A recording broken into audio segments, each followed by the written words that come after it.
J'assume les raisons qui nous poussent de changer tout. J'aimerais qu'on oublie le couleur pour qu'ils espèrent. Beaucoup de sentiments, de race qu'il faut qu'ils désespèrent. Je veux les gamins ouverts, des amis pour parler de leur peine, de leur joie pour qu'ils le vivent. Des infos qui ne divisent pas, changer. Un autre personnage, je sais pas trop, mais en tout cas, ça me fait plaisir d'être là et je vais commencer mon histoire à... Bon, je vais la commencer à 16 ans, hein. Soudain 16 ans. Bon, c'est vrai, il s'est passé beaucoup de choses, mais 16 ans est important parce que 16 ans, j'arrive du Sénégal et là, vraiment un super coup de foudre. Je tombe littéralement fou amoureux d'une super belle créature, très envoûtante, vraiment red dingue.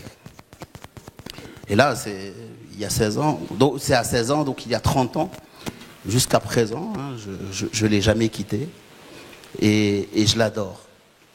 Cette créature, bien évidemment, hein, pour ceux qui me connaissent, savent que c'est Rabat.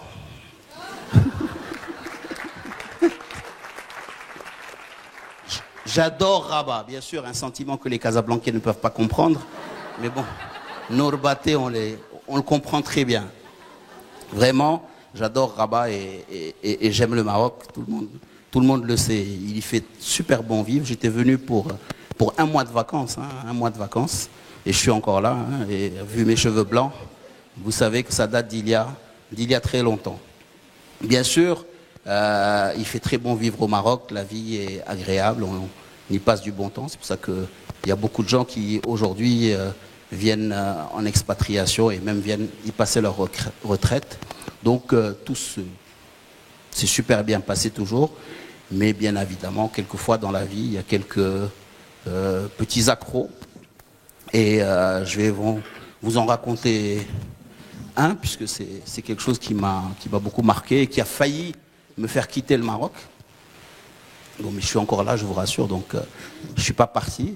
Mais bon, après, effectivement, mon lycée, puisque j'étais à 16 ans, donc j'étais au lycée, j'ai passé mon lycée, passé mes études supérieures, et j'ai commencé à bosser en tant qu'auditeur dans un cabinet, Mazar, hein, c'est le cabinet où je suis encore, hein, qui à l'époque s'appelait Masnaoui. J'ai commencé ma carrière tranquillement, faisant des missions d'audit, faisant mon métier d'auditeur, et...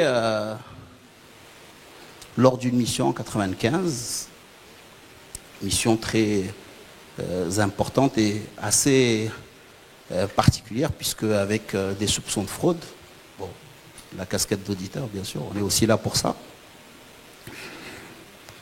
Tout se passe bien, et un beau jour, je surprends une discussion. Bien sûr, la personne qui parlait... pensais que je ne comprenais pas le Darija. J'étais pris à mon propre piège en fait, parce qu'avant, j'aimais bien, partout où je partais, faire semblant de ne rien comprendre. Mais depuis ce jour-là, j'évite, dès le départ, je vais dire, je comprends, hein, donc je vous le dis, je comprends tout ce que vous dites, faites attention. Et là, donc je surprends une discussion et j'entends une phrase choc. Donc j'entends une personne dire, wesh, donc en traduction, pour ceux qui ne comprennent pas, est-ce que c'est ce cafard qui va nous donner la leçon? Bien sûr, sur le coup, je suis un peu surpris et tétanisé, je dis rien, un peu de lâcheté, je pars, je continue un peu mon travail. Et je rentre à l'hôtel. Là, la phrase me revenait dans la tête, je me dis, c'est pas possible, qu'est-ce qui arrive, qu'est-ce qui s'est passé?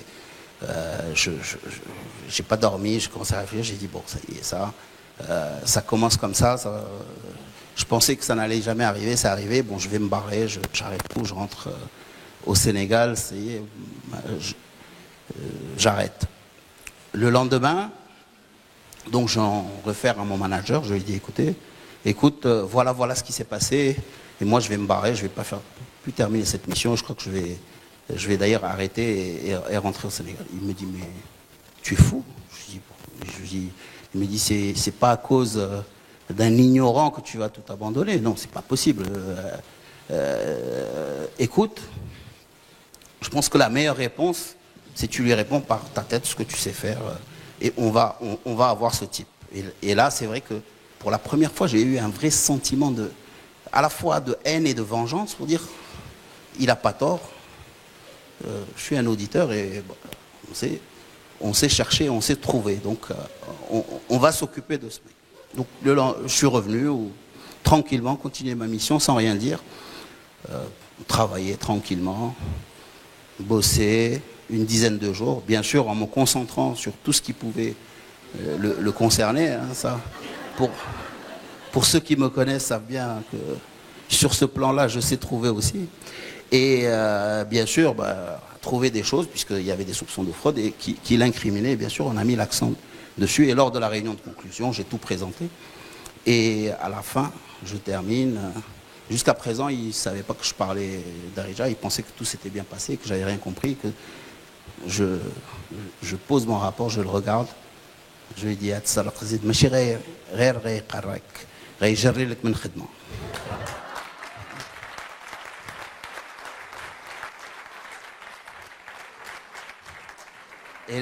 et là, c'est vrai que j'avais ce plaisir de la revanche quand je le voyais se décomposer, parce qu'à la fois, il comprenait que j'avais compris sa phrase et en même temps, il savait que bon, on avait trouvé des choses qui allaient être terribles pour lui.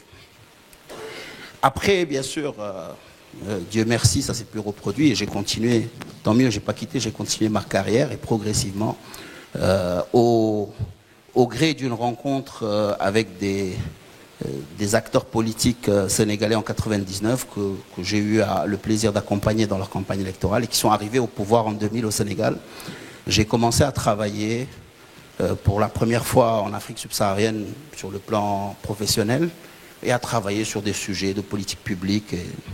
Et je me suis vite rendu compte qu'il y avait beaucoup de complémentarité entre le Maroc et ces pays-là. Et donc c'est début des années 2000, c'est là où j'ai commencé à vraiment commencer à travailler sur l'Afrique subsaharienne. Et après 2-3 missions, je suis revenu dire à mes associés, écoutez, moi je crois que les prochaines années, je vais me concentrer pour travailler sur l'Afrique subsaharienne. Bon, il y a certains qui me disaient, écoute, Afrique m'a fait Meider. À l'époque, bien sûr, personne ne parlait de l'Afrique.